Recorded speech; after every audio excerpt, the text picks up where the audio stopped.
Hey, good evening to you. Okay. Good evening to you all. So I'll just have a 2-hour lecture for IP. I chose this topic to lecture kasi ito yung maraming updates. Okay? And I always introduce my books as part of my lecture. And if you don't have yet my pre-week, you can grab this at Central Books. This costs 980 pesos. Okay? Update. Meron na tong um, Justice Lopez Ponencia. Now, sa bar exam, anong coverage ng IP? It's only limited in scope. That's why we'll be skipping up certain topics which are not included in the scope. Okay. So basic categories of intellectual property rights are patents, trademark, and copyright. Why do we have intellectual property protection? Okay.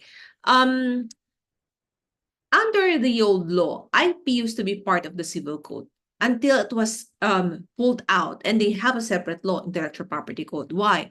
Because when you have a piece of land and you sell that piece of land, you feel you get the full economic benefit of that land for the purchase price. But when you have a book and you sell that book for, like, my book is 980 pesos, do you think I reap the full economic benefit of my book with the 980 pesos? Obviously, no. That is why the law prohibits reproduction of my book without my consent. This is the rationale for IP protection, because the owner of the property do not reap the full economic benefit of the thing. These rights, patent, trademark, copyright, are completely separate and distinct. If you're given protection for one, it does not cover the other. Okay, let's go first with patent. Nung tinatanong to si Bar, lagi, distinguish the three rights. So patent, trademark, and copyright. Patent will cover invention. We'll discuss what invention is. Trademark covers, it's found in the goods or services. Copyrights refer to laws, literary, artistic, scholarly, and scientific works. You register patent and trademark with IPO. Copyright, there's already a Bureau of Copyright in the IPO, but you do not register your right there because copyright is granted from the moment of creation. That is why you only submit a copy of your work with the National Library or Supreme Court Library for legal works, but only for record purposes. How long is patent? 20 years from filing, no renewal.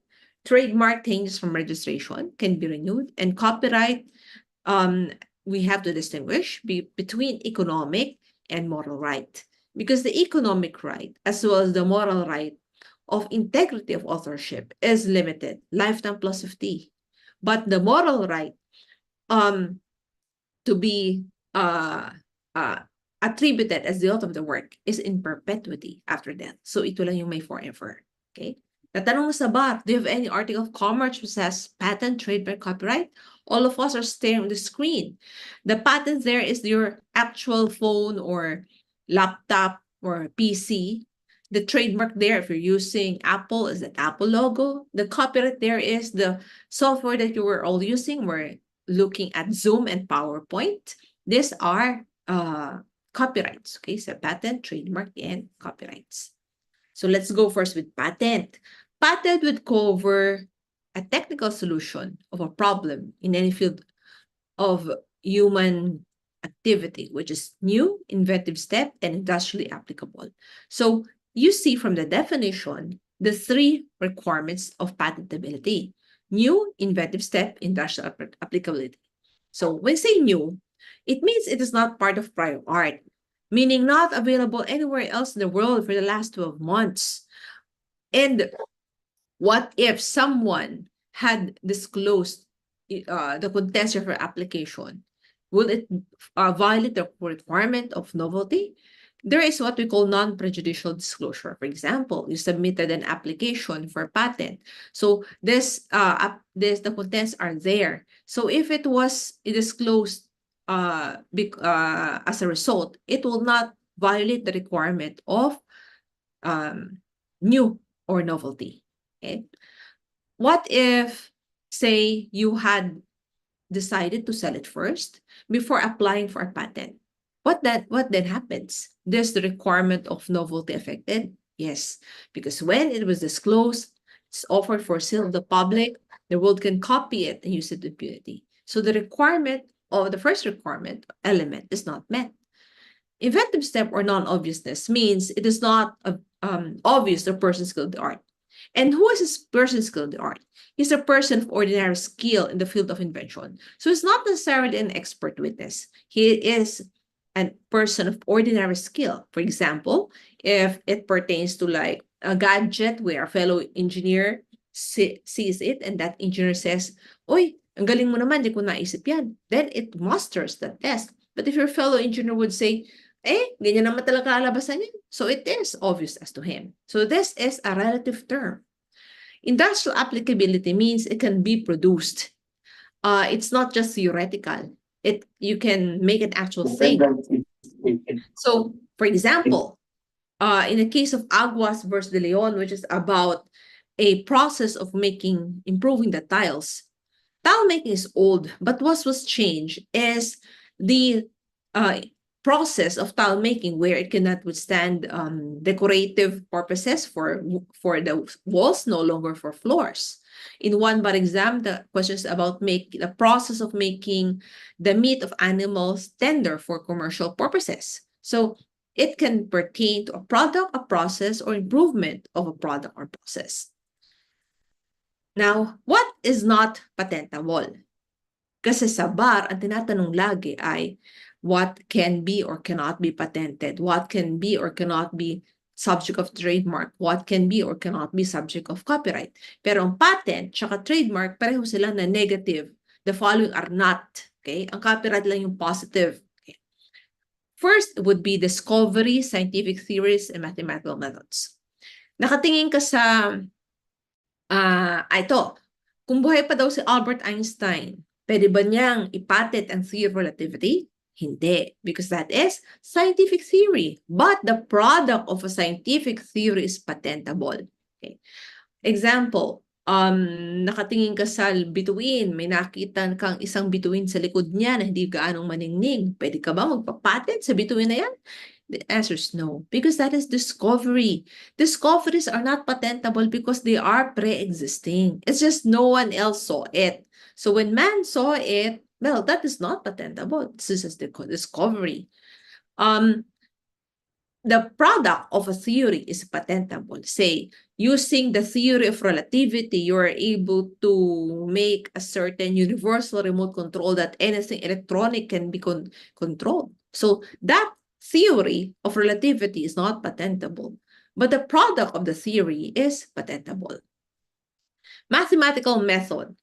I recall parang 2 weeks ago, there was one Filipino high school, college teacher who said something about a certain formula that is not subject to a patent. Why? It's a product of the mind, since a methodology is similar to a theory. But for drugs and medicines, discovery of a new form, which does not result in enhancement of the known efficacy of that substance, or mere discovery of new property or use, or mere use of a known process, unless there's employment of a new reactant, does not make it patentable. For example, if you've been taking glutathione because you have liver ailment, but in the process you discovered na pwede ka palang pumuti, and can you get a patent for glutathione as a whitening agent? The answer is no, because that is just a mere discovery of a new use of an old substance. But if you discovered, say, na yung Viagra na iniinom mo, pag pinulbos mo, nilagyan mo ng tubig, minix-mix mo, tapos pinalamig mo, nilagay mo sa ref, and in-apply mo sa buhok mo, at ang buhok mong kulot ay tumuwid, this time, it is not just a mere discovery of a new use, because there is a known reactant. You placed water, you refrigerated it. So there is an employment of a new reactant, making this time patentable. Schemes, rules, and method of performing mental acts, obviously, because the mental acts are just in the mind. Playing games or doing business in our Philippine jurisprudence, doing business is not patentable, though in other countries it is patentable. A computer program is not patentable because a program is copyrightable. Okay, they move on different regimes. Methods of treatment of the body, surgery or therapy, diagnostic methods, but it will not apply to products. Example, in order to remove a blockade in the heart, you made an incision in the chest. That incision in the chest, you cannot patent it. Hindi mo pwedeng sabihin na, oy, lahat kayo dun sa tagiliran humiwa, huwag sa chest. Now, you used a stent to remove the blockade. This stent, however, is the one which is subject to a patent because that is a product of your surgery. Okay? Pareho nung kanina regarding theory and application of the theory. Plant varieties or animal breeds. Ikaw ay nag-garden, minahukay kang buto ng dinosaur. Of course, you cannot patent it because it is a discovery.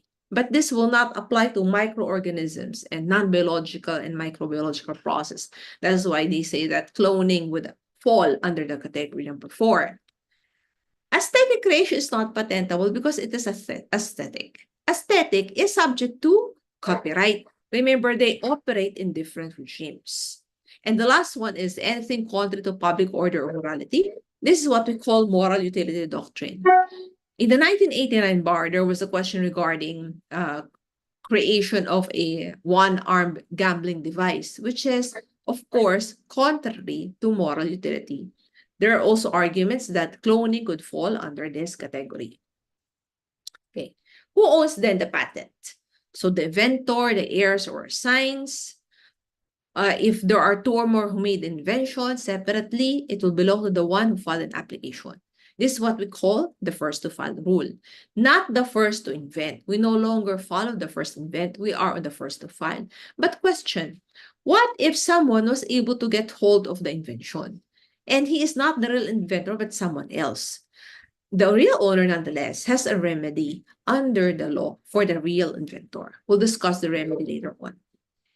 Commission. If you were hired to invent, it's owned by your employer because that is your regularly assigned duty.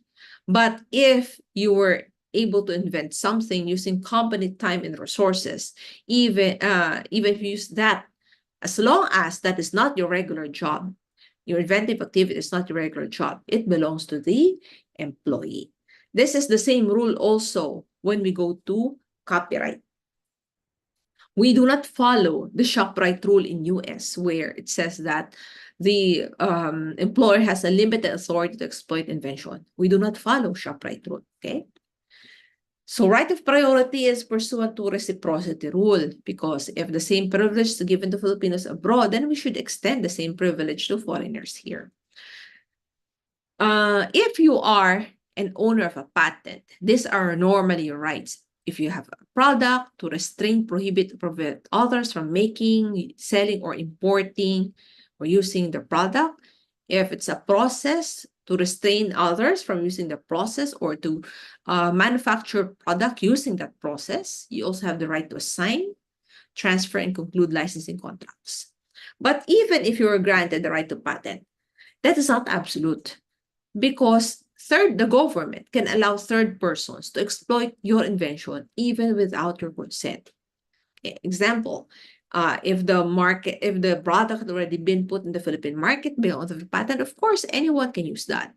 It's being done for a private non-commercial experimentation, done privately, non-commercial scale, individual case of medicine, invention in use in any vehicle entering Philippine territory for the needs of that vessel. Now, for national security, nutrition, health, natanong niya sa bar, paano? Nakagawa ka ng isang klaseng vaccine which can cure all ailments or isang hybrid na palay na hindi na kailangan didiligan or isang bomb na voice activated. These are all examples of national security, nutrition, and health. Judicial body or admin body determines that the manner of exploitation is anti-competitive because we have the Philippine competition law. So, insofar as infringement is concerned, we have here a new case. Okay? Infringement means making, using, offering for sale, selling, importing a patented product or a product obtained from a patented process without authorization. And The remedies would be injunction with damages, destruction, or criminal action, but there's only a 3-year prescriptive period. When you see the Philippine patent words, that is presumptive notice to the public that there is already a patent for the same. But there's limitation because there's a prescriptive period for damages only 4 years. This, among all the topics I'm discussing, is important. Kasi ito yung may bago tayong jurisprudence. To determine whether or not there's an infringement, we have to apply these tests. Literal infringement as well as doctrine of equivalence. When you say literal infringement, you must make a resort to the words of the claim. So the court will juxtapose the claims of the patent and the product and determine whether it's exact identity. Now, another way would be via the doctrine of equivalence. We call this as FWR, the function way result, or the triple identity test. It simply means that there's infringement when there's a prior invention as well as a device which appropriates a prior invention. They have the same function, they operate the same way, and they achieve the same result substantially, then there is infringement. There's also what we call a substantial difference test, where the infringer would make insubstantial changes. So in all elements test, the court will consider the individual element rather than the entirety of the invention. In this item, we have certain cases. These are already old. In the case of Godinez, which is about a power tiller, where power tiller A versus B, they have the same function kung paano pambunot ng damo. They have the same way kung paano nabunot ang damo. And they have the same result, nabunot si damo. That's why there's infringement in power tiller A and power tiller B. In the case of Smith-Kline, which is about a drug for killing the parasites in the intestines of animals, as methyl 5 versus empragon with albendazole. They have the same function, pamatay bulate. They have the same result, uminom yung hayop, patay si bulate. But there was no evidence on the way, W, these two drugs operate. Paano namatay yung bulate kay drug A versus drug B? Wala namang na-interview yung bulate. Kaya walang nakaalam paano sila namatay. Sumabog ba sila, na-dehydrate? Ewan ko. Now, this is the new case I'm telling you. A Justice Lopez case, the Philippine Seafood Philippines versus tuna processors. So what is the story all about? So Yamauka, meron siyang patent. Nagsue siya against Philips kasi his patent is about a method of curing fish and meat through extra low temperature smoking. So the tuna meat was exposed to filtered smoke and it was cooled to 0 to 5 degrees, and Philips, however, denied infringing because they do not use cooling unit. It only uses filter smoke, which is allowed to cool to an ambient temperature, hindi 0 to 5. So is there an infringement then? They have the same function, okay? They have the same result, but the ways are different. One is using ambient temperature, the one uses 0 to 5 degrees. No evidence was present to prove that it will have the same effect if you use the filtered smoke versus the pre-cooled smoke. So the W aspect was not met. Take note of this case because this is Justice Lopez Ponencia. Now, patent cancellation. These are the grounds. So invention is not new, it was not disclosed in a manner sufficiently clear and contrary to public order and morality. And what are the remedies? Okay, you can file an action in court within 1 year from publication. And if a judge, then a court will order substitution or cancel the patent and award damages. We have this voluntary licensing where all TTAs or technology transfer arrangements must get voluntary license contract. A TTA is a process where there's a transfer to another party, the knowledge for the manufacture of that product or application of my process. Why is it being required? In order to encourage the transfer and dissemination of technology. So they must ensure there's a balance between the right of the inventor versus the right of the public. And it is the director of the DITT who has jurisdiction over the same. And if there's no registration as required, then the TTA will not be enforceable. Now, this topic on voluntary licensing, when it was asked in the bar, is via enumeration. What are the prohibited clauses? Meaning those which are deemed prima facie to have an adverse effect on competition and trade. So, wala tayong magawa kung ito tatanungin to memorize. Pero I don't think that this will be asked in that way again. Kasi hindi na uso ngayon sa bar ang enumerate. Pero this was asked through that mode. Enumerate these items as mentioned. Now, there's another question here regarding enumeration. What are the mandatory provisions? So, reading matter din lang ito, tingin sa code. Wala kayong magagawa kundi memory work because the last time this was asked via enumeration. Pero again, I said, hindi na uso ang ganong klaseng bar. So for me, it's just a reading matter for you to remember stuff but not entirely memorize this. Okay.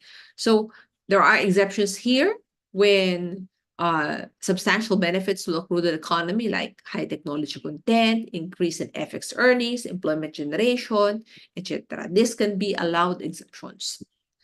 So the licensor, in the absence of any provision to the contrary, it will not prevent the licensor from granting further licenses. So it will not be exclusive. The licensee can exploit the subject matter during the whole term of the TTA. So itong compulsory licensing, it only means that even if you do not agree as a patent owner, a third person can exploit your invention, even if you do not agree. So government can intervene. So national emergency or other circumstances of extreme urgency, but this is not applicable to patents involving semiconductor technology. Also with reference to public interest, hindi ka applicable yung may semiconductor technology. If a body had determined that it is anti-competitive, non-public, non-commercial use without satisfactory reason, paano kung dahilan ay wala kang funds as an inventor? So, hindi mo manufacture, hindi ka makapaggawa ng invention mo. Why? You don't have money. Is that an excuse? Well, that's unfortunately not an excuse for failure to do so. So not work on a commercial scale without satisfactory reason, kasama din yan. Or for drugs and medicines, it's not being met to an adequate extent as determined by the secretary. Meron tayong tinatawag na interdependence of patents. What does it mean? So, there's an invention protected by a patent, but this cannot be worked without infringing another. So, what is the remedy? A compulsory license can be granted to the owner of a second patent in order to work the invention, subject to these terms. So, A, B, C, D, I'll leave this to you. So, invention claim involves an important technical advance. There's entitlement to cross-licensing, and the use in respect the first will not be assignable. If the ground earlier, yung not being worked in a commercial scale, this can be applied after 4 years from the date of filing or 3 years from the date of the patent, whichever period expires last. But if the ground will be any of the items except number 5, it can be asked anytime after the grant of patent. But there's always a requirement that there should be efforts made to get authorization from the patent owner on reasonable commercial terms and conditions, but it was not successful. Again, anong exception? Well, if the petition for compulsory license seeks to remedy a practice which is anti-competitive or national emergency yan, or in case of public non-commercial use, the government knows or contractor knows or has grounds to know that a valid patent is or will be used by for the government. So there should be prompt notification on the right holder. Sorry, kamali ko lunch break nilagay ko. Wala tayong break kasi kaya dire-diretso. Sa patent, konti lang ang coverage. Tsaka, wala na naman tayong cases sa patent. Ang running joke kasi dyan, hindi tayo nation of inventor. Ang bulk ng bar exam at tsaka cases sa Supreme Court is always in trademarks, then followed by copyright. So, why do we have these trademarks? We have trademarks here would distinguish the goods or services from that of the other.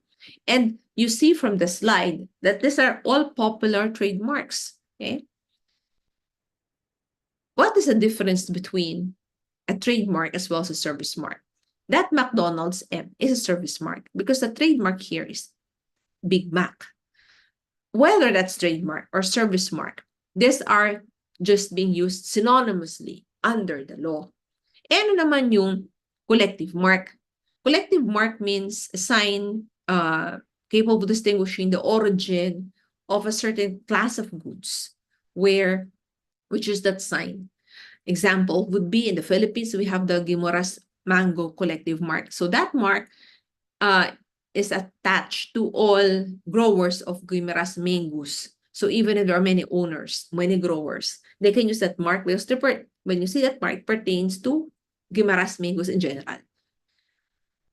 A trade name, on the other hand, is only a designation of the enterprise. So trade names need not be registered as opposed to trademarks. And trade names are protected. Is it possible that trade name and trademark can be the same? Yes. Examples, SM. The SM Shoe Mart, this appearance is a trademark, but it's the same time the business name or trade name, Shoe Mart. Okay? Why do we have this trademark? They indicate the origin, where the articles came from. They guarantee that come up to a certain standard and it's a form of advertisement. Example, you see this. This is a very famous logo, Louis Vuitton. So what is the function of that? They indicate origin, meaning, uy, galing France.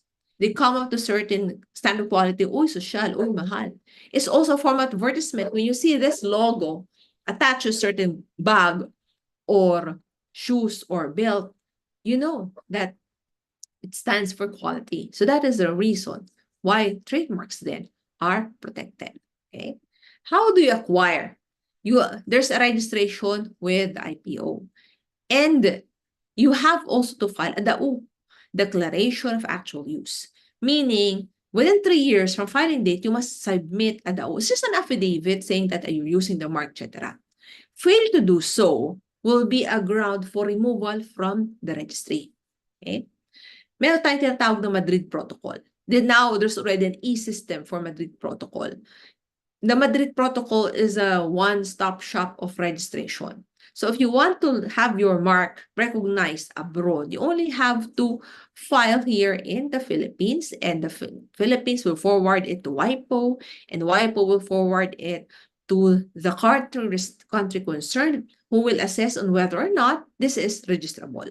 So simplifying the system, instead of going to the target country, you only go to Philippines as a contracting party.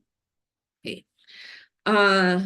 The following marks are not registrable, similar to patents, pa-reverse. So immoral, deceptive, scandalous matter, or disparage or make a false connection or suggestion with persons living or dead, institutions. The example that I can remember is this old case of Harvard versus the Harvard University.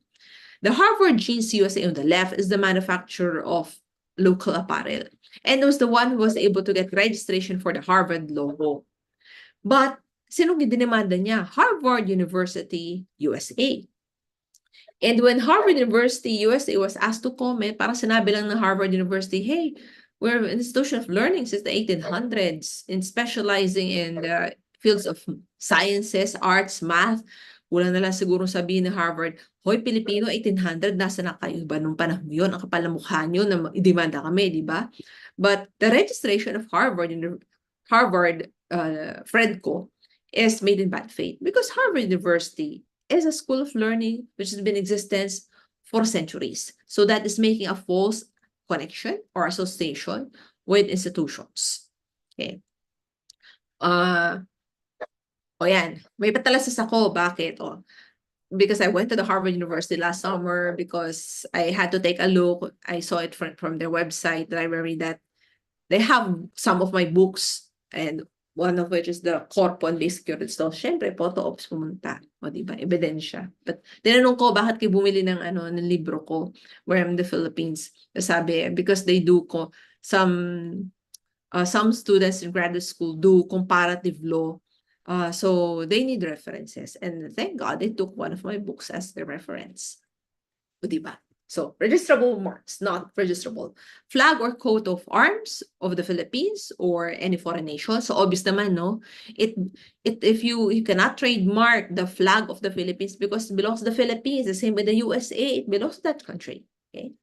Consists of name, portrait, or signature identifying a particular living individual, except when it's written consent. Hey, what if you would have a child, at pangalan mo sa anak mo is Louis Vuitton? Pwede mo bang i-register yung Louis Vuitton? Eh sabi mo, pangalan naman yan ng anak ko. You're riding on the popularity of someone else's name. So even if you have a name which is yours, you cannot automatically have that as subject of trademark if someone else is using also that same name. Okay. Now for the name, signature, or portrait of the deceased president, the requirement is during the life of the widow, if any, except by written consent of the widow. So, for example, again, si Cory Aquino, oh, pwede ba? Is it registrable? The answer is yes. Yung caricature, portrait ni Cory Aquino. Why? Because the right of post is given during the life of the widow. Wala namang widow si Cory, di ba? Una nga namatay si Ninoy. And this right is not transferable to the heirs. So it is personal in character. Number 4, ito na. Ito na yung importante sa trademark topic. Marami tayong cases dito. So identical with registered mark belong to different proprietor with respect to same goods, closely related goods. Number 5, well-known internationally, similar goods. Number 6, well-known internationally, dissimilar. So balikan natin. Yung number 4, walang issue. Okay? Same goods, closely related goods. Pero once it is well-known internationally, whether that is similar or dissimilar is immaterial. Why? Because we have the foreign doctrine of dilution. Trademark dilution is the lessening of the capacity of the mark to be identified, regardless of the absence or presence of competition or likelihood of confusion, mistake, or deception. When you say confusion, it can either be confusion of goods or confusion of business. In confusion of goods, the buyer would be induced to purchase one product having in mind that was purchasing another. For example, product confusion is dahil na pareho lang sila sa grocery aisle, pareho lang tsura ng appearance ng packaging, and dampot mo, halimbawa ay Nestle instead of Magnolia.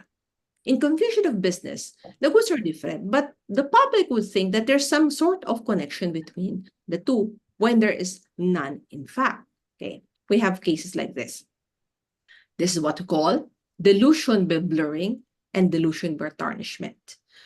When you say dilution by blurring, this association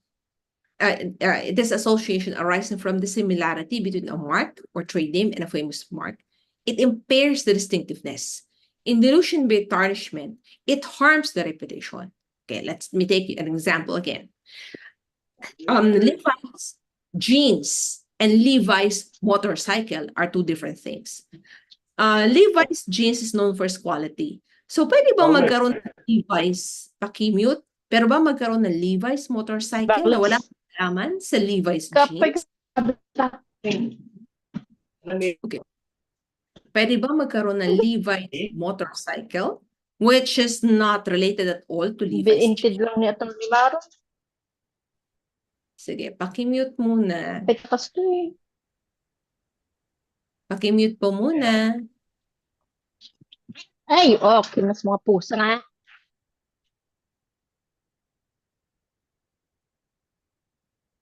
Okay. So, Levi's motorcycle and Levi's jeans. Pwede bang magsabi ang Levi's motorcycle na, sige, iba naman kami motorcycle, we are not jeans. Pwede bang i-question Levi's jeans? The answer is yes, because that is dilution by tarnishment dahil paano kung ang Levi's motorcycle is sirain? Sabihin ng tao ay mahina palang tatak ang Levi's. So that is dilution by tarnishment. It harms the reputation. Ano yung dilution by blurring? It impairs the distinctiveness of the famous mark. Okay, we have a case. I'll illustrate that later on. But before that, we go to that. In determining this confusion, we have two tests. But between the dominancy and the holistic test, Wala nang holistic test, ha?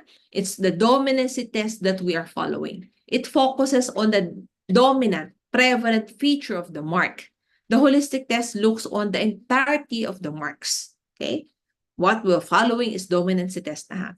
Let's go back to the case I mentioned, the dilution. In the case of Suyan Corp, Bench Fixalon has this agent bond, which is a gel for the hair. Now, the one who opposed is the James Bond franchise, who owns the James Bond and the Bond Girl 007 mark. Now, Agent Bond is a gel. Bond Girl 007 James Bond, pelikula naman ng mga to. So, how come the Supreme Court ruled here in favor of James Bond, Bond Girl 007? Why? Because when the James Bond films are shown, you see the character. James Bond has a perfectly kempt appearance. What you see at first glance is his well-styled hair. It's part of the package. Agent Bond, on the other hand, this hairstyling product by Bench is used to bind straight hair. So people will make an association between this styling product as well as the James Bond movie.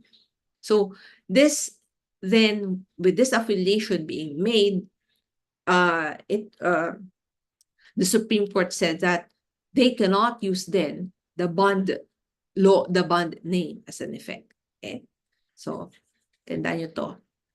In the Mang Inasal versus Hatog Inasal, again, similar to the bond product, these are two different things because Mang Inasal is a restaurant, while OK Hatog Inasal is chichirya, junk food. However, sabi ng Supreme Court, the dominant feature there is anasal. Kung kanina, the dominant feature is the bond, here the dominant feature is the anasal. Parehong-pareho na tsura. Even though they belong to different food categories, one is restaurant, one is fast food, you should not deprive also Mang Inasal of its right to engage later on in the manufacture of junk food, because the dominant feature copied here was Inasal. In the UFC case, which is a battle between condiments, the Papa ketchup as well as Papa lechon sauce, the dominant feature here is the word Papa, although there are two different products, one is ketchup, one is lechon sauce. They are both condiments, which are found in the same grocery aisle.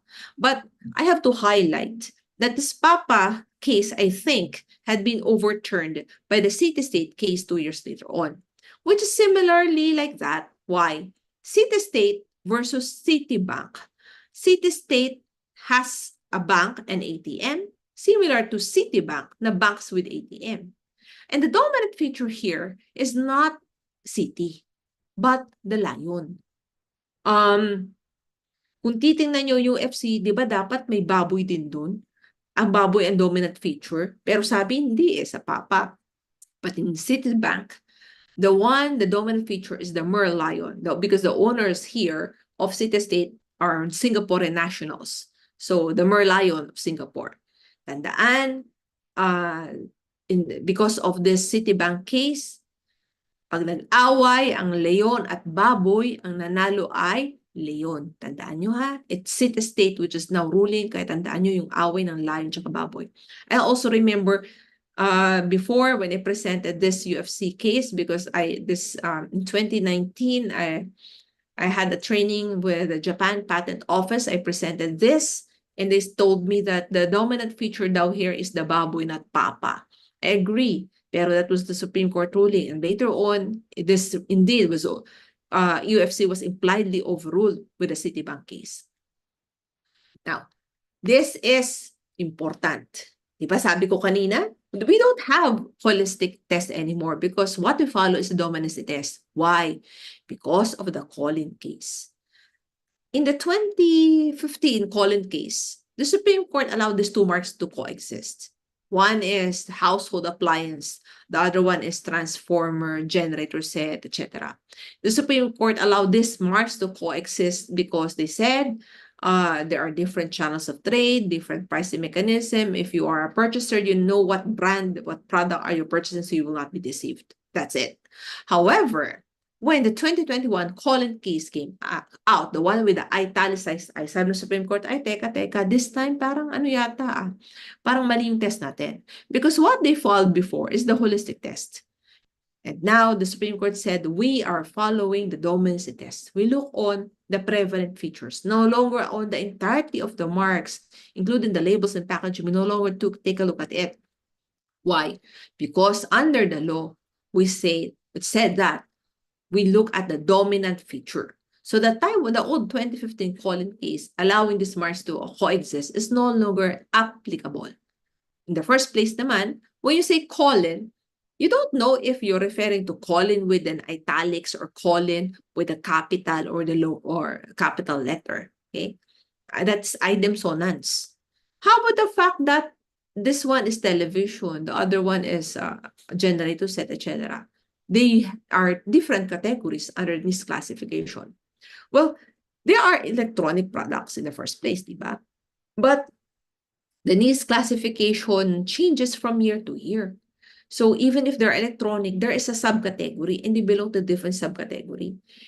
The Supreme Court already abandoned product or service classification to determine relatedness or non-relatedness. That is why the NIST classification could no longer be used as basis for relatedness. Okay, take note of this column. And Medina versus Global Quest. Even if you are the trademark holder, but you acquired it in bad faith, that registration can be canceled. Because here, the one who's able to get registration is not the legitimate owner, who is Medina Raki. The legitimate owner is Global Quest. There was evidence showing that Global Quest commissioned the Mr. Gulaman logo, and Medina, there's an insider who was able to get access of Global Quest mark and had it handed over to their opponent, Raki Crystal. That's why the registration of Raki Crystal of Mr. Gulaman was canceled because it's Global Quest who supposedly owned this. Okay. The battle between vitamins, cherry fur, and CG fur. Why? The trademark cherry fur uses a boy who in a cap who has dunked a basketball. But CG fur, which sounds alike almost to a cherry fur, na hindi nyo makita na malabo, is about a boy who is dunking a ball wearing a cap. So, ayun, kung ang cherry fur ay past tense, ang CG fur ay future tense. Gagawin pa lang niya. Magdadunk pa lang ng ball. And the dominant feature, of course, is the boy with a basketball hat and with the boy with a ball and a basketball hat. Also, the name cherry fur and CG fur are items connects. They also are the same multivitamins over the counter.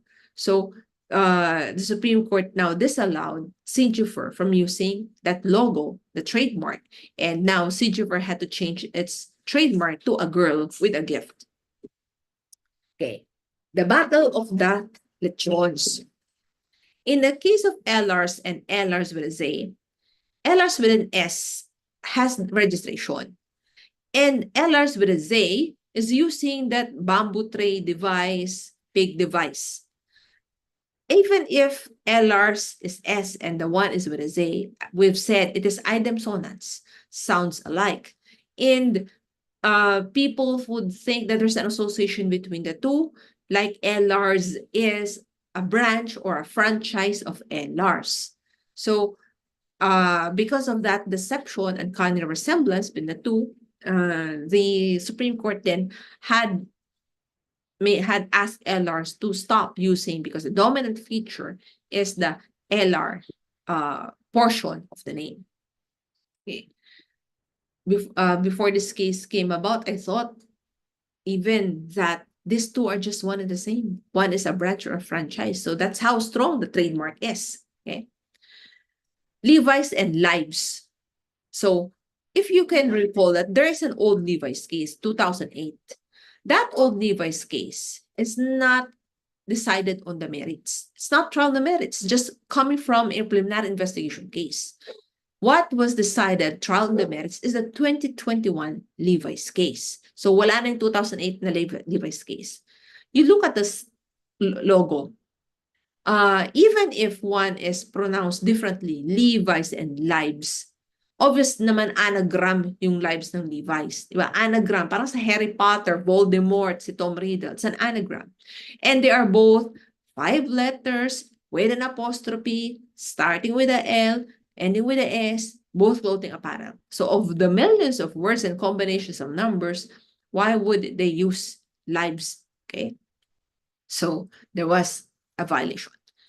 In the case naman of Lulain versus Orlan, they are pronounced differently. So the items here are also different. And one is expensive, one is cheap. Also, how the marks appear are different. So there's no infringement. But in the McDonald's versus McJoy, the dominant feature there is the Mac portion. But the spelling of McDonald's is MC. And McJoy is MAC. Pero hindi nagdemanda si Chicken Joy, si Jollibee. Well, the rule there is again item sonants. You don't sell, similar to Caloocan with the K and Caloocan with the C. You don't know what you're referring to. And McJoy used McJoy. Bakit daw? Yun daw pangalan niya. Scarlett Yu Cancel. Diyos ko, layo. Pa? Now, McJoy is selling not only burgers, but siopaw, siomai, etc. But the Supreme Court said that you should not deprive McDonald's should it chooses to engage or sell those products as if magtitinda ng siopaw ang McDonald's. And then it was followed up by the LC Big Mac case where MAK versus MAC. Big Mac is a fanciful, suggestive term and has no reference at all to the burger. So the Big Mac use by LC Big Mac was declared to be an infringement. But Big Mac, LC Big Mac was allowed to use that name only when in Lucena, because that is where it first started in its business. It's no longer allowed to use it later on. Why all words Big Mac? Pangalan naman daw ito ng nanay at tatay niya, si Maxima at si Kim Soy. Hindi man kapani-paniwala rin yung reason na yon. In the case of Nestle versus Ding, which is about a milk nan versus nani. Nan, the dominant feature there is the nan portion. Both are powdered milk, although one is cheaper, but there is still an infringement because the dominant feature there copied is the nan portion. In Skechers, it's about the strong brand of shoes. They have the same S logo, appearance. That is why there is an infringement. In Philips versus Philites, the dominant feature there is Philly. Both are electrical, kaya may violation. But in this Greg Norman case about the shark logo, Greg Norman, who's a known golfer, the one on the left, that is the shark depiction. But the Filipino shirt manufacturer, used HSARK as spelled in the body of the shark. And the Supreme Court said there is no similarity there. There is no confusion. Maganda lang yung artistic creation. In the case of Nestle versus CA, this is about the master portion of the coffee because Nescafe uses master roast and CFC uses flavor master. So the master portion. Master there is a suggestive term because when Nestle had their commercials, they placed masters of their craft. Sino yun? Si Rico J. Puno, si Jaworski. So it suggests something about the coffee. That is why Flavor Master by CFC was not approved to be used. And we all know of this Dali grocery who'd been using NutriAsia as well as other manufacturers' trademark, which are eeringly similar Let's see, because for me, apparently there's infringement and fair competition at first glance. You cannot also register marks which would mislead the public, like the nature, quality, characteristics, or geographical origin. So if you say it's a 5-year-old whiskey as part of trademark, it must really be 5 years old. Or if you say Guimaras mango, it must indeed be coming from Guimaras, if that is your mark. So those which are generic and their spectrum of distinctiveness, from fanciful, which is of the highest, down to generic. When you say fanciful, these are the strongest. They are not found in dictionary. So example would be Google or Kodak for film. Google means to search, but now it's already sabi, part of the dictionary. Kodak for films. Okay. Arbitrary, they are unrelated to the goods and services. They are just chosen by randomness and original. Example would be if you use the word adagio, which is a musical term, but when you use it for underwear, it would mean something else, not descriptive anymore of the underwear. Suggestive are those which are distinctive because they suggest some sort of quality about a product. Example would be the Master Coffee.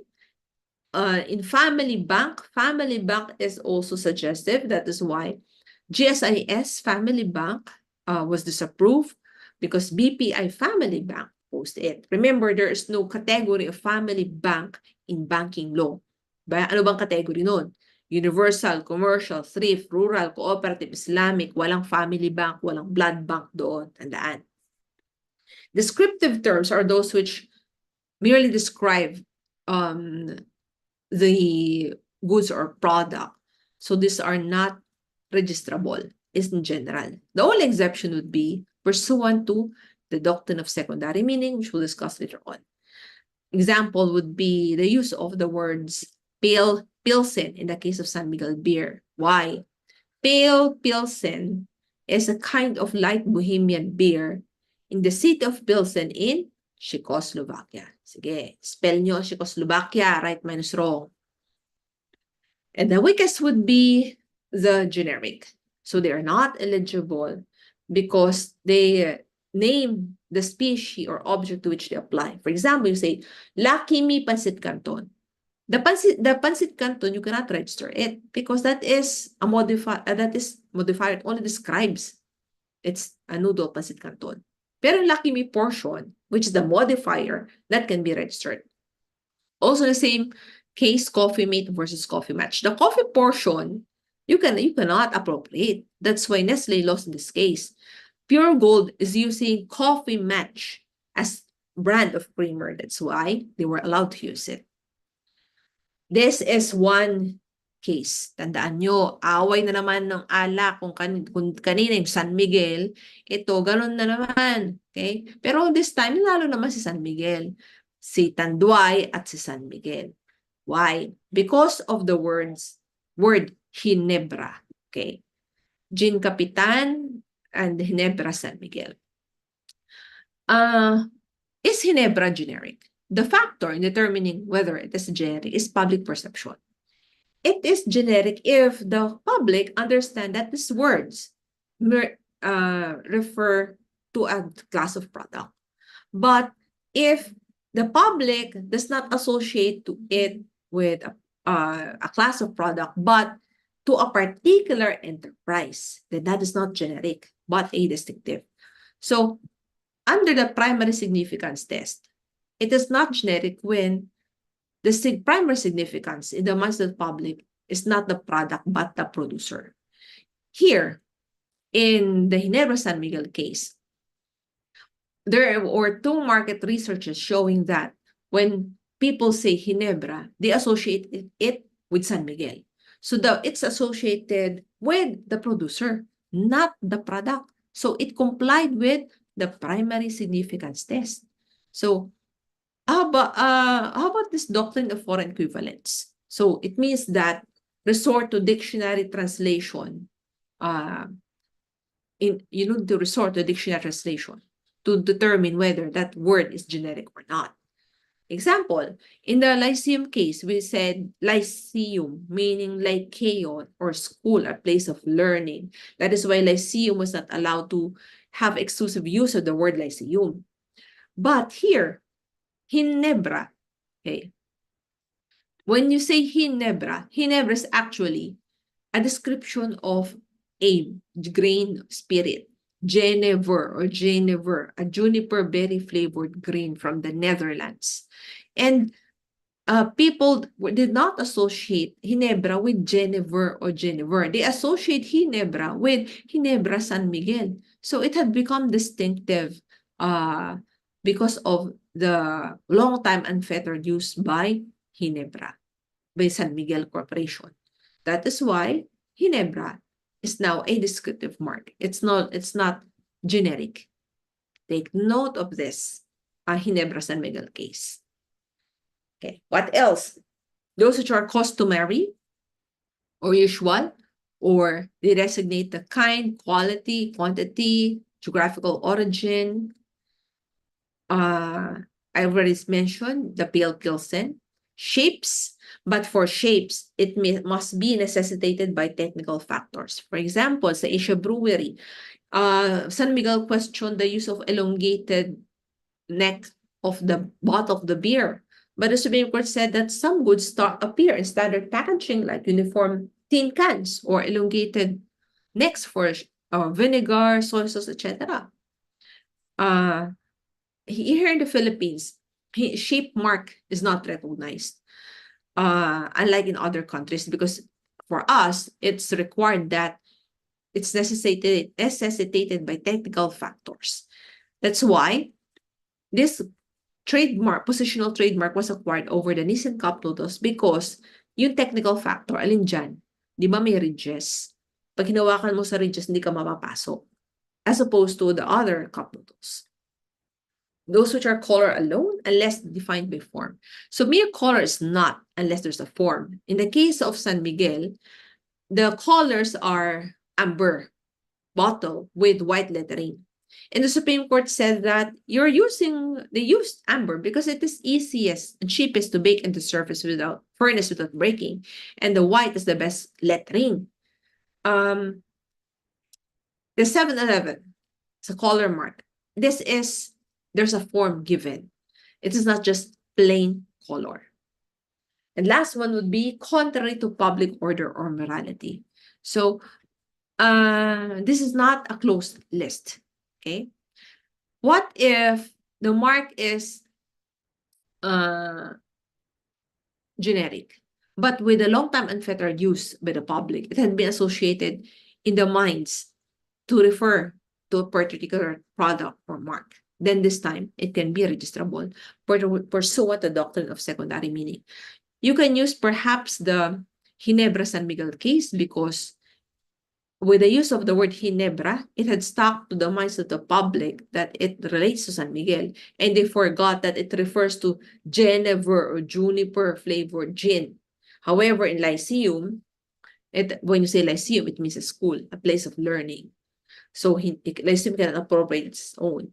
In the case of Shang Properties, Shang opposed St. Francis Development Corporation because they said St. Francis refers to St. Francis Square. But the Supreme Court said, hindi ka nga masyadong kilala eh. St. Francis Square, you're just known in this side of Metro Manila. So it has not obtained popularity on that level to be associated in the minds of the public to refer to St. Francis Square. So the 3 years, I said this earlier. First ground for cancellation would be if the mark becomes generic. We have, you see in the slide, these are all registered trademarks. But with the long time unfettered use, it might become generic already.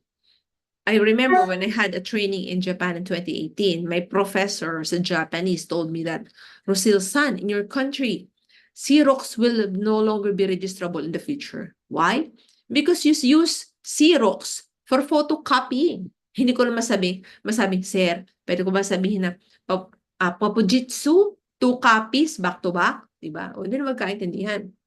Lalo sa atin, Philippine parlance, itupperware mo, Hindi naman Tupperware yun. Sharon mo na nga ang term natin ngayon. Hindi i-Tupperware, i-Sharon na. Pero pag tingin mo, hindi naman Tupperware yung brand.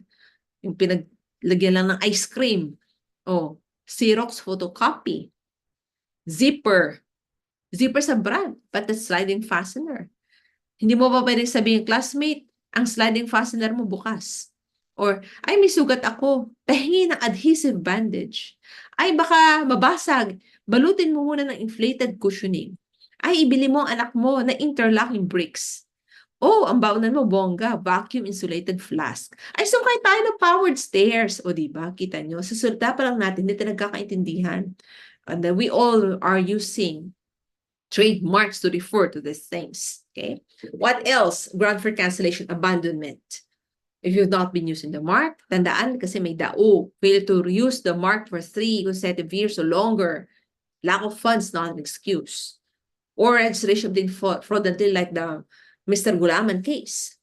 Or if you use a mark in a form different from that registered, as long as you do not alter distinctive character, that is not a ground for cancellation. I'll give you the example of National Bookstore. Because look at the old logo and the new logo. The old logo is parang boring, paslant. Parang yung end dito sa bagong National Bookstore mas bongga, di ba? But the distinctive character is not lost. Okay? Similar with the Robinsons. Because the old Robinsons, hindi mo makita ang dulot-dulo. Hindi tulad ngayon sa R, labas na. But the distinctive character is not lost. That is why it is not considered an abandonment. What if you use it in the internet? Website use has requirement. Just because you use it in the internet does not mean you already complied with it. In W Land Holding, Starwood Hotels has been using W as a mark, but Starwood Hotels has no physical hotel in the Philippines. Pero bakit may nakita kong Starwood Hotel sa Baguio? Ewan ko, hindi ko rin masagot.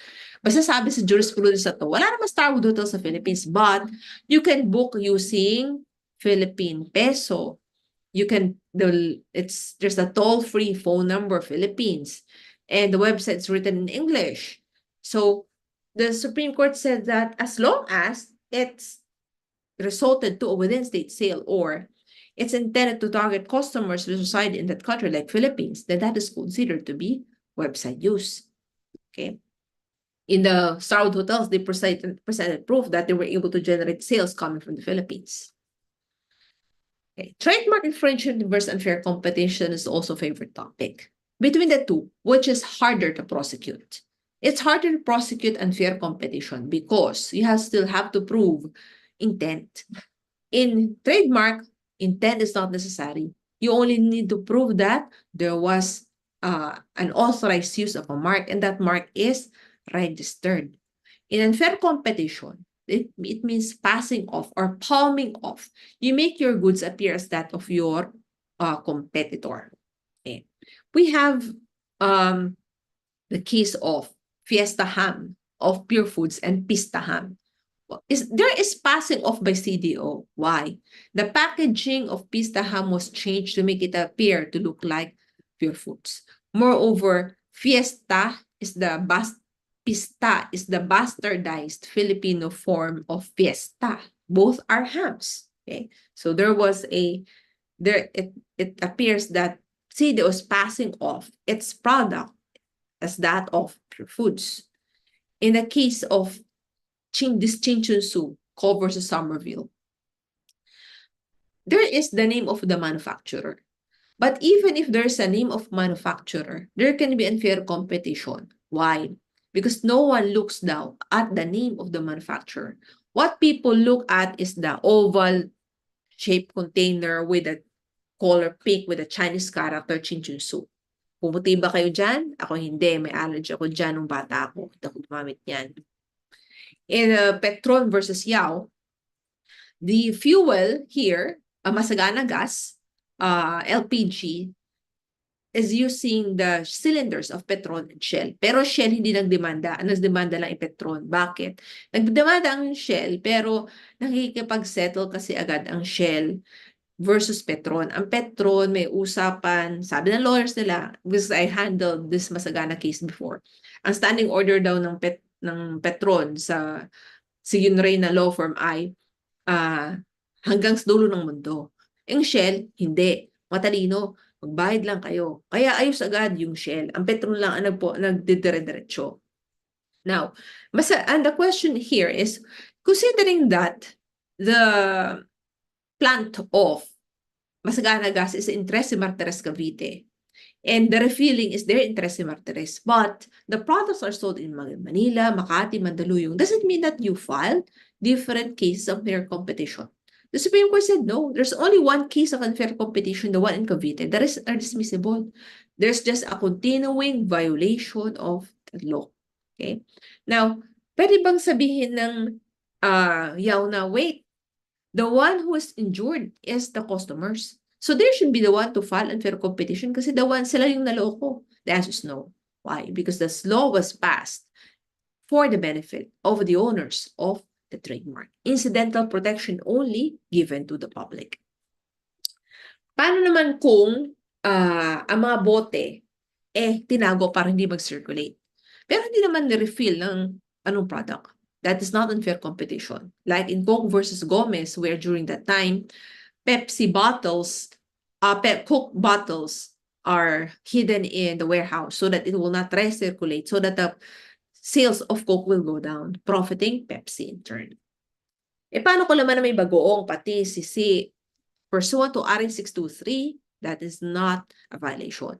And RA 623 was expanded to include small-time sellers of liquor, the Cagayan Valley, as well as the Distillery Washington, because they don't have money to produce their own bottles. What are the remedies for infringement? So indemnification, impound, injunction, and destruction. But if you were a prior user in good faith, that is an exception. If you're engaged only in printing, the injunction will be against future printing. Insofar as prior user in good faith, the case of Zynaps was already asked in the bar. This is about two medicines which treat different ailments, but the one who was able to get registration is not the original user or owner of the mark, because one was using it 3 years ahead. However, the registration was obtained in good faith. So, to remedy the situation, the Supreme Court then said that the one who was not able to get registration must put in its packaging that it is treating an ailment different from that which was able to get registration of the mark. So, being a prior user in good faith, both were allowed to use then the Zynaps mark with an S, with an E, and without an E. If you are a foreign corporation, can you sue for intellectual property violation even if you have no license to do business? The answer is yes, because license to do business is not required in order to protect your intellectual property rights pursuant to treaty. In the case of In-N-Out Burger, there's no In-N-Out Burger here in the Philippines, but Sewani has been using the In-N-Out logo. So In-N-Out, Sewani was then sued as an effect by In-N-Out Burger. Okay, let's go now to copyright. Copyright would cover what? Literary, artistic, scholarly, scientific works. If a party was able to get copyright and patent, sabi ko nga dati, they operate in 3 different regimes. So, in Co versus Court of Appeals, this is about the Chinchunsu. What he was able to get is the copyright as well as the patent for the Chinchunsu, but not trademark. That's why there's no protection then for trademark. Remember, they operate in different regimes. Protection in one will not carry with it protection the other. Sometimes, there is no other way to express something. So, the idea and expression had merged. So you cannot get a separate copyright protection anymore. Example, in the bookkeeping system, we have debit and credit. We use a T account. T account. So you cannot express bookkeeping except through T accounts. So there is no copyright protection then. They have merged. Or The basic calendar design, there's no other way of explaining the calendar through the basic, except through the basic calendar design. So there's no violation as an effect. Under the doctrine of fixation, what you protect is the fixation.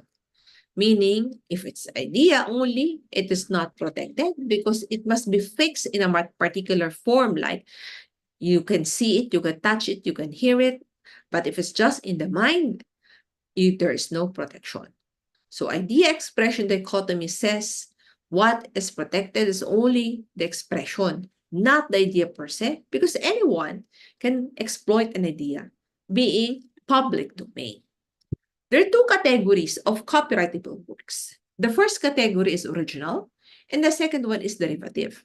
So a derivative work is a work based on a pre-existing work. So original, syempre alam nyo, original na from the very beginning, wala siyang kapareho. So it can either be a written work or an oral work. In the first one, written work, yan yung books, pamphlets, etc. Would it matter if it was not published through the printing press? Like you wrote a poem at the back of your notebook. You did not publish it. Your classmate was able to get hold of your notebook and saw the poem and had it sold off to become the lyrics of a song. Oh, is there a violation? Yes, because publication is not an element for copyright because it's given from the moment of creation. Insofar as newspapers are concerned, the news article is different from the newspaper per se. They enjoy different copyright protection. The third one would be oral works, like what I'm telling today. Even if it is transcribed or not, that is covered by copyright. For letters, the recipient of the letter owns the physical letter, but not the copyright, because the copyright is owned by the letter sender. Dramatic musical composition, choreographic works. Remember, if you just make a dance move, that is not covered by copyright because what is protected is choreography. So choreography means composition and arrangement of a related series of dance movements organized into a coherent whole. Whole, buo, hindi simple dance move or pose. Pantomime refers to silent movies na hindi na uso ngayon. For musical composition, the melody and the lyrics are two different things. So you can, there can be two owners. Works of drawing, ito no, sa bar. You hired a renowned painter, Malang, to make a nude painting of yours. Pero, nang makagawa siya nude painting, nag-decide ka na mag-hire ng isang fine art students para gumawa naman ng copy ng painting na yon. Para merong kopya sa CR, may kopya ka sa kung saan man. Did you violate the copyright of Malang? The answer is yes. Even if you commissioned him? Yes. Because what you own is only the physical object. Copyright is owned by Malang. That's why you cannot make a reproduction or a lookalike.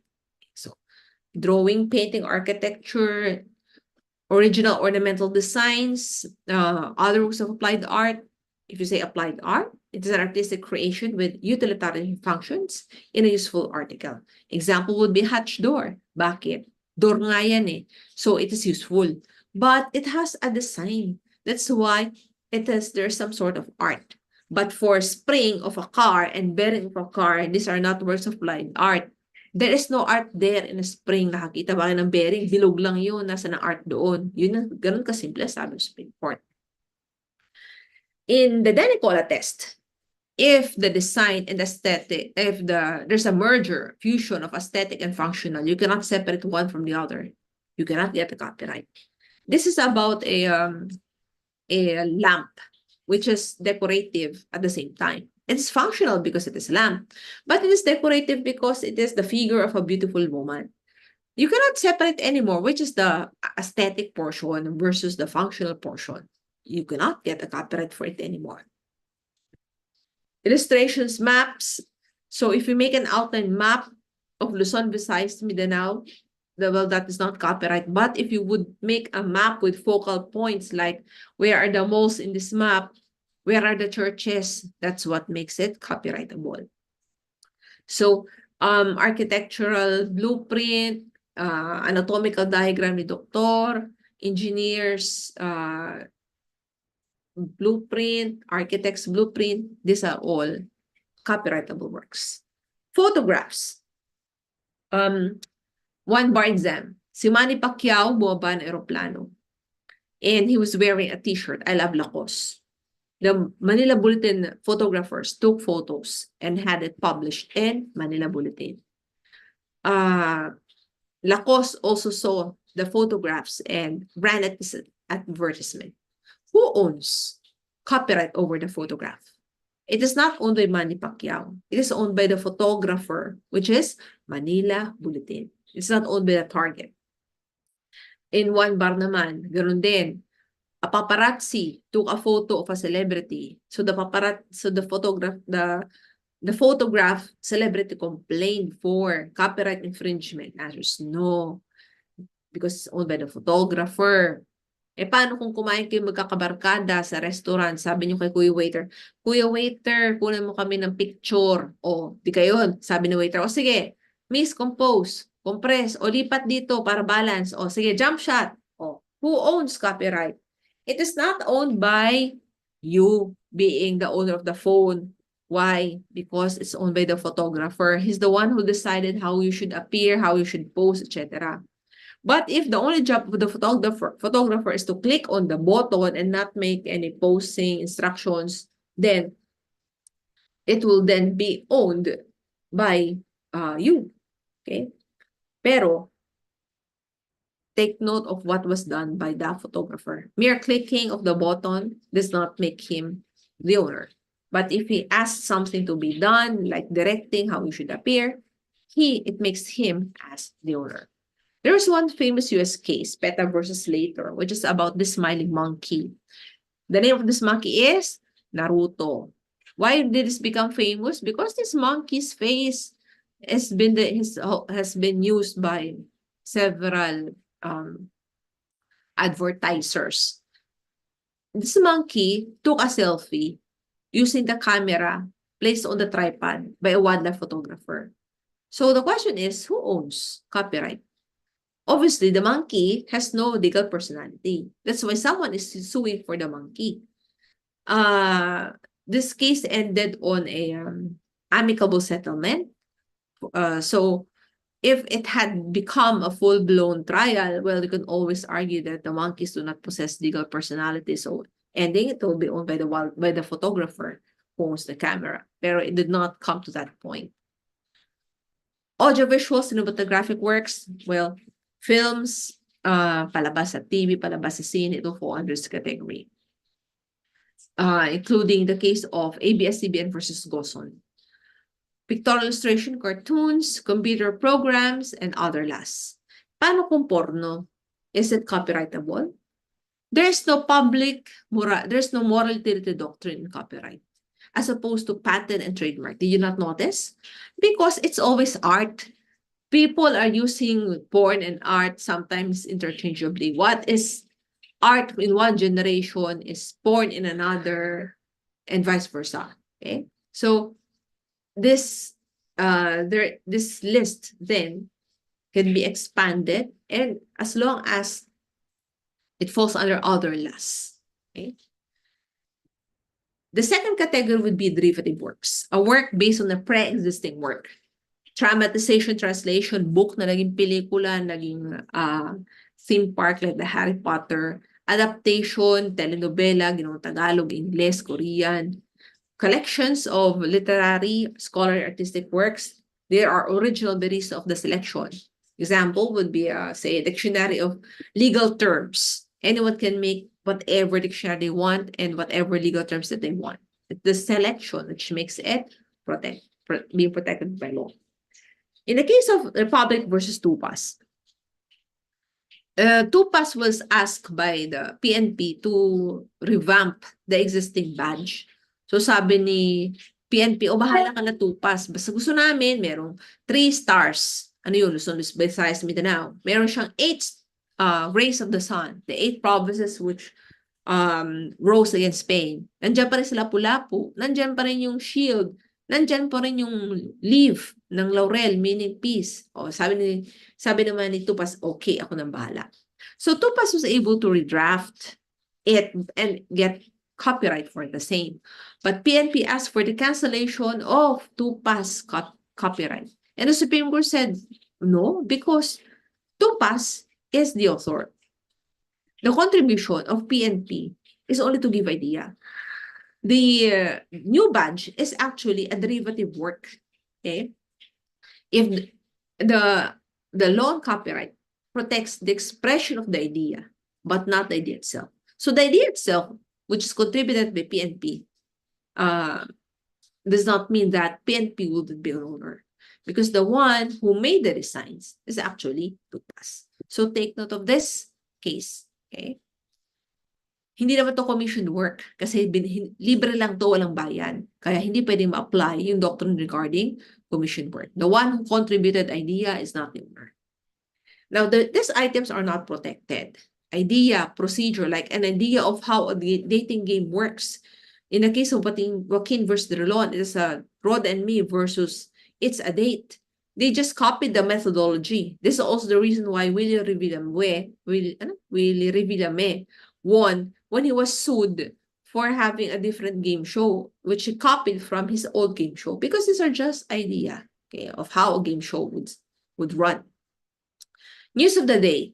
There's a difference between news per se as well as the news article. The news of the day is history happened in the day. Everyone can make or write something about it, but once it is already in a certain form, it cannot, you cannot copy it. It will be infringement. So anyone can write about anything, but if it was already written, what he wrote, you cannot copy it. In ABS-CBN, it's about the arrival of Angelo de la Cruz. But what Channel 2 did was, what Channel 7 did was to tap on the footage of Reuters. And Reuters was given access by Channel 2. So in short, si 7 nag-tap kay Channel 2. That is why there is a violation. Official text. Ang Scra by official text? Hindi. Because the official text has no annotations. Scra has annotations. It is owned by Central Bookstore. Hindi yun work of the government. Ito, copyright had already lapsed. Say, pwede bang magkaroon ng Little Mermaid shoke version where the mermaid, which is a shokoy na shoke, fell in love with the prince? Pwede ba umangal si Hans Christian Andersen? The answer is no. Why? Because this is an example of one where copyright had already lapsed. So if the copyright had already lapsed, anyone can exploit that story. This is, di ba remember in The Little Mermaid, the ending is the Ariel and the prince fell in love, di ba? But in the real Little Mermaid, Ariel committed suicide when he saw that the prince is in love with another woman. So nasayang yung mga kalbong ulo ng mga kapatid ni Ariel kapalit ng kutsilyo. Kasi in lababo si Ariel, nag-suicide siya at she became one of their people. But that is not what all of you or most of you remember.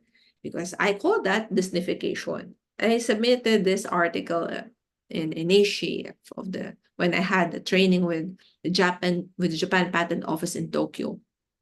So Disneyfication changed all the stories that we know into happily ever after.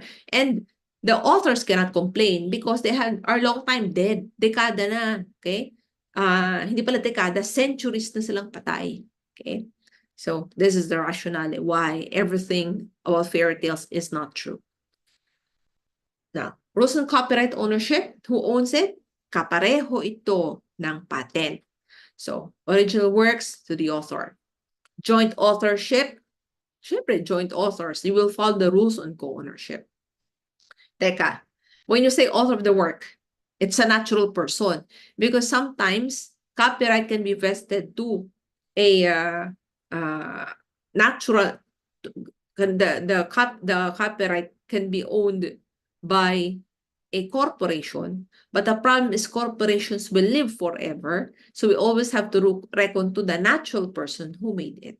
Kaya nga meron ding issue regarding copyright by AI which was a much debated topic during the colloquium for professors of intellectual property last year, which I attended. They also have to refer to the natural person behind the AI, because otherwise, how can you count forever?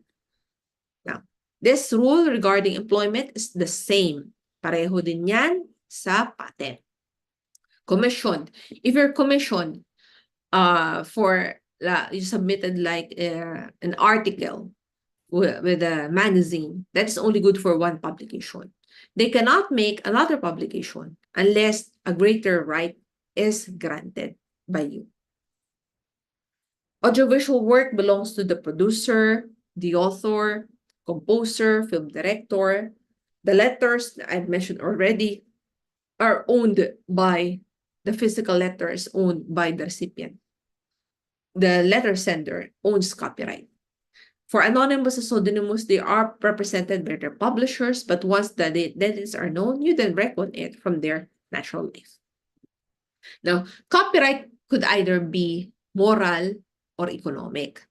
And which of the two is of greater weight? It depends on the reason why a person would write. Because if you're up for the money, it's economic. But if you're up for fame, it's moral, right?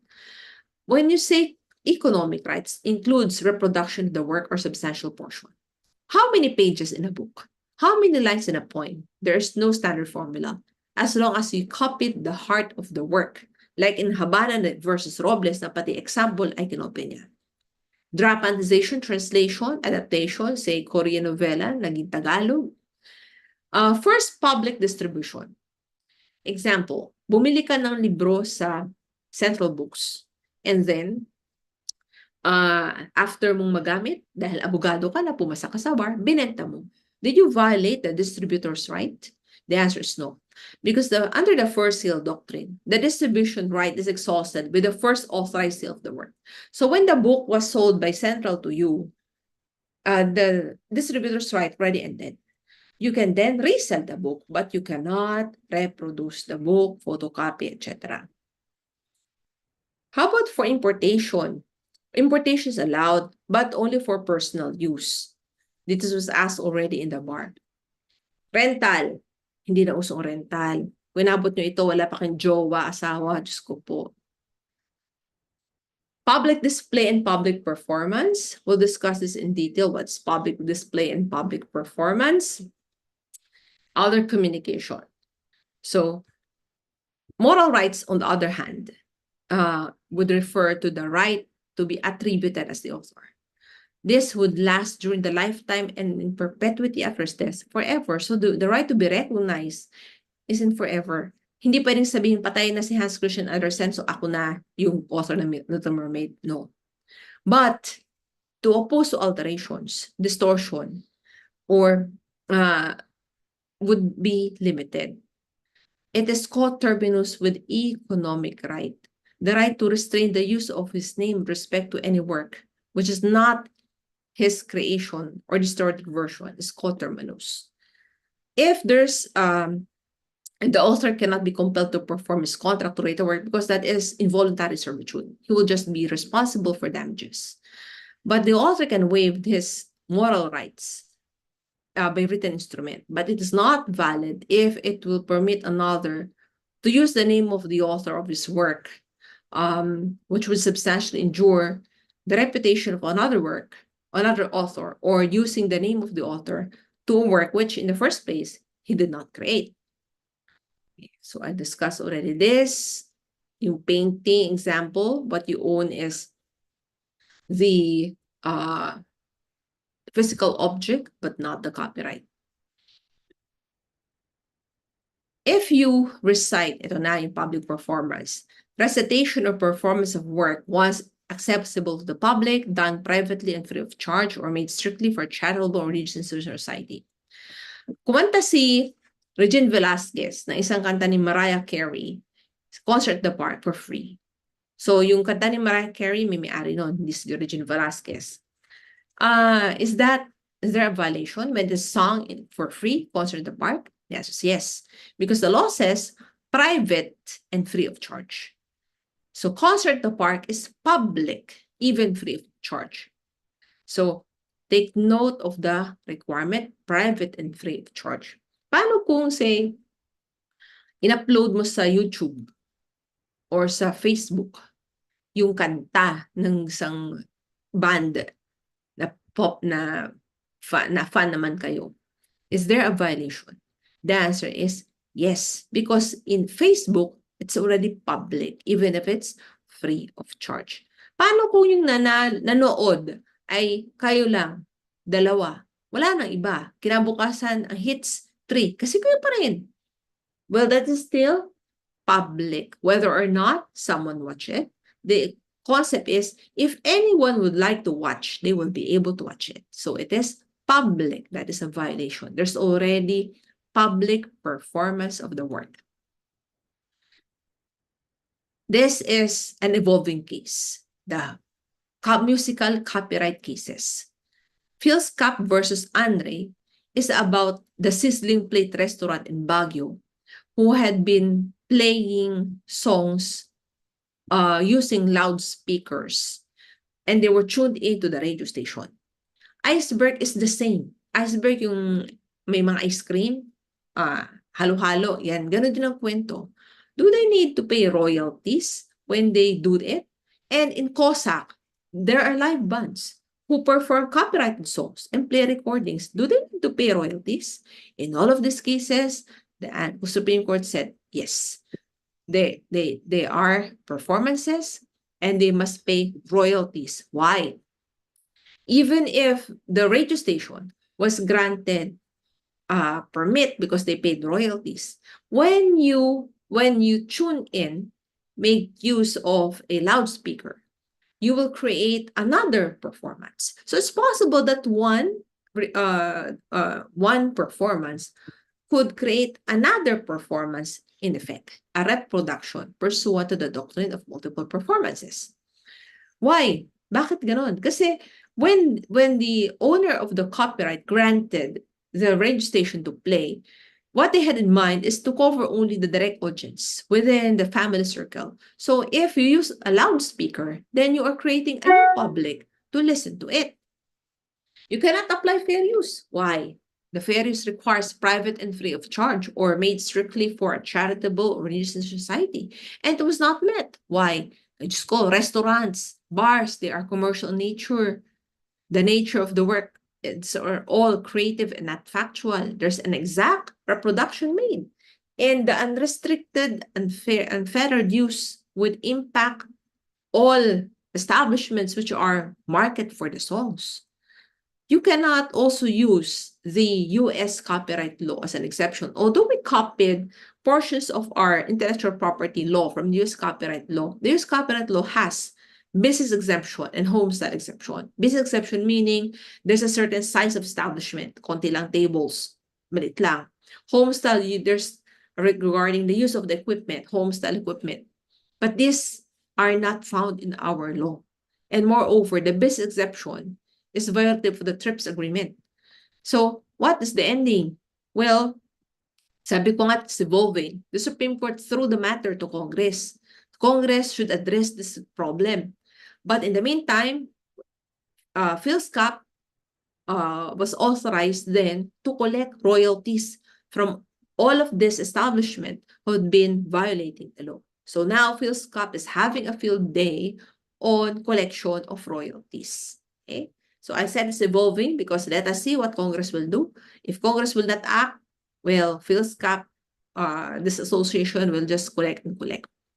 This is the material I presented when I was invited as one of the 24 representatives all over the world in the colloquium for professors of intellectual property in Geneva, Switzerland last November 2023. Okay. Now, fair use. When you make quotations from published work, if they're compatible with fair use means use of a work without the permission of the author. How is this different from plagiarism? When you plagiarize, you attribute the work as yours. So it's possible that you violated fair use and plagiarize at the same time, like exact copying of a work without reference to the author of the work. even if you made reference to an author but you made a 100% copy, you did not you did not plagiarize, but you violated fair use. Okay, so we have one case, the case of Ingrid del Castillo, where Justice Mariano del Castillo wrote a decision about the comfort women, but by sheer inadvertence, the footnotes were deleted by the court attorney who wrote the decision. And he was chastised for sloppy editorial. But there was no intent to plagiarize on the part of Justice Del Castillo because there was an explanation of how it all happened regarding the deletion of the footnotes.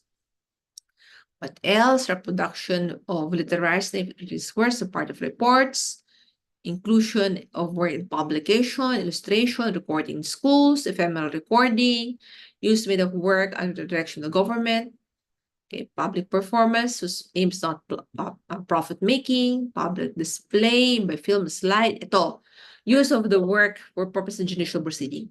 You are a paralegal and your boss asks you to draft a decision. You drafted the decision, you copied the discussion of the author. And then you submitted it to your boss liked it was submitted in court, the judge liked it, you won in the end.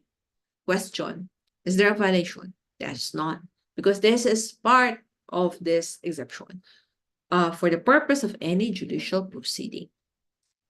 Okay.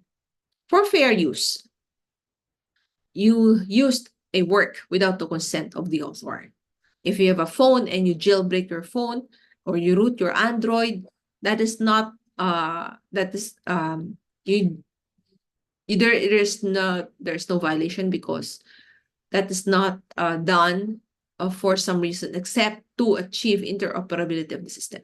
So you can use fair use as an excuse, but it can still avoid your warranty with that provider. To constitute fair use, we apply the four-factor test, which is enshrined in ABS Bin versus Coulson. Transformative test, the nature, the amount, and effect. When channel 7 tapped on channel 2, was the four-factor test violated? Yes. Was there transformation? No. It was a direct tap, 100% copy. It was television. Even if it is 5 seconds, that is millions in commercials. And it will have an effect on the market for the news. So there's a violation then of the four-factor test. You have no money. You decided to photocopy my book exclusively for research. Is there a violation?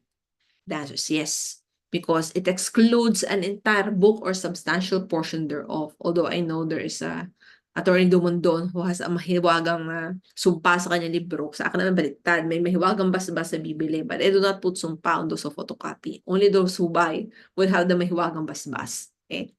So, entire portion or substantial portion of thereof. Excludes a work of architecture. So, you cannot erect because it will be a violation. Halimbawa, Eiffel Tower. Yan. Eiffel Tower is a work of architecture. But how come there are other Eiffel Towers somewhere else? Because it was created it's already part of the public domain. The author had died long time ago. What is protected by copyright in Eiffel Tower is the lighting and how it appears on night because it's very beautiful yung kanilang lights.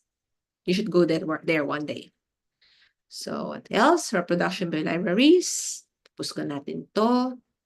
Term of protection is 50. Ang naiba lang, tandaan, ay applied art, 25. Tsaka broadcast, 20. All the rest are 50. Okay.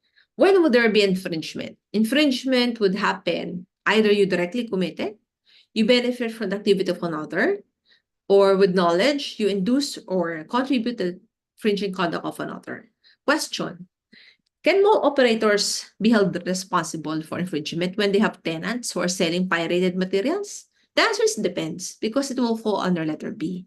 Although they benefit from the rent, if there's a further requirement, if they've been given notice of the activity and their right and ability to control, so there must be proof that they can control the activity of their tenant even if they have knowledge. And this is where mall operators use as excuse that Although they benefit from the rent, they have no ability to control. So what then would be the remedy for infringement? So injunction, damages, delivery under oath for impounding, destruction. But we have something about damages, because if you circumvent effective technological measures, meaning their example would be there's a software requiring password, but you're good in computers, you were able to override that. Damages then will be doubled against you, the perpetrator. Or if you remove RMI, anong RMI? Information which identifies the author of the work. You're good in computer, able to get it out, the one which is embedded, then damages will be doubled against you. Now, hindi naman uso magtanong ang when would be statutory damages awarded. No, I don't think so. Ang naisip ko na pwede is regarding RMI, tsaka TPM. Now, last topic is my story of the two-piece chicken joy. Anong kwento to? This is my personal story in the bar exam. I'm proud of the 2002 bar examination. Alam ko matanda na ako. That was 22 years ago. So, ang baon ko ay two-piece chicken joy. Pag binili mo chicken joy, 5:30 a.m. kasi dapat 6 o'clock, nasa Lasal ka na. So, upon entry in my classroom in Lasal, there was a group na medyo mayabang. Kasi naka-jacket sila nang ayaw kong sabihin kung anong school yung sa Taft Avenue. Tapos mayabang sila. And then ako wala akong kasama. Mag-isa lang ako kasi mali ko ba na dapat pag mag-apply ng barik sa may grupo para grupo din kayo magkasama. So in short, mag-isa ako with my two-piece chicken joy. So commercial is third Sunday. It's in the morning. And then, syempre exam, nagsagot ka na. And tapos nag-bell na. Nagsubmit kami ng paper. But this group were noisy. Ang sabi ng leader ng group, ang dali na mark, 1 year, 1 year. So when he said 1 year, I know that person is wrong. Why? Because the question there is redemption period, which was part of the bar exam before. The redemption period for Corporation X is 1 year. But Mr. Timbol, who is a natural person, Mr. Timbol nga Mr. Timbol is a natural person, just 1 year. But the Corporation X is not 1 year. It is registration or 3 months from sale, whichever comes first. So, ang sagot ko, it depends. Pero sila 1 year, so that lang ako. Why would I burst their bubble kahit sinabi nilang madali? And then, I ate under the tree in Lasal. I opened my two-piece chicken joy and I cannot eat it. Why? Hindi dahil pangit ang sagot ko, no? May maganda naman masagot ko, I'm confident. But I cannot eat the two-piece chicken joy kasi pag binili mo ng 5:30 na mawis na yung chicken joy, tapos makunat pa yung balat. So I ended up feeding my chicken joy to the dog. And the mayabang group beside me was all seated in the other tree. Lumapit sa akin si leader. Sabi sa akin ng leader, Tol, ang dali ng Mark, 1 year, 1 year. And nabuisit ako. Sabi ko, anong 1 year? At sagot, it depends. Because it's Corporation X and Mr. Timbol. Di ba mag-iiba yung redemption period nila? So, that person suddenly became quiet. And the barkada are also quiet. Pare-pareho kaming hindi kumain na lunch, but for a different reason. Me, I'm confident with an answer. I just don't like my food. Them, na-realize nila na mali ang pinagsasagot nila kasi nagkalkal pa sila ng libro at lalong dumami siguro mali nila upon deeper thought. So, between the two of us, who was affected? Of course, them, not me. Therefore, what's the moral of the story?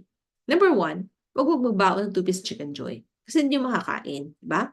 Magbaon na lang ng sandwich or burger, or basta huwag ng chicken joy.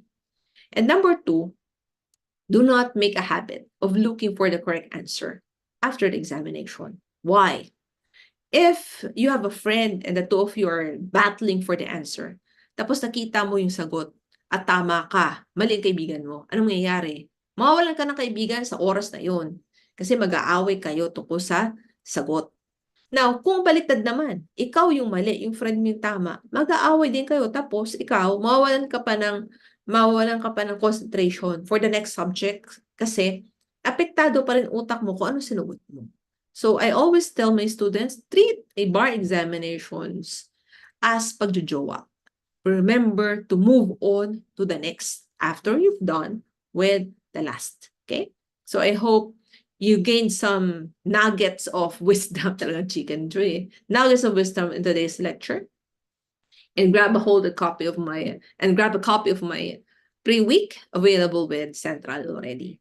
Lopez decisions already there. It's an easy read for you. Okay. Thank you for listening, all of you guys. And see you in court, not Victoria Court. Okay? Thank you. Thank you po, Judge.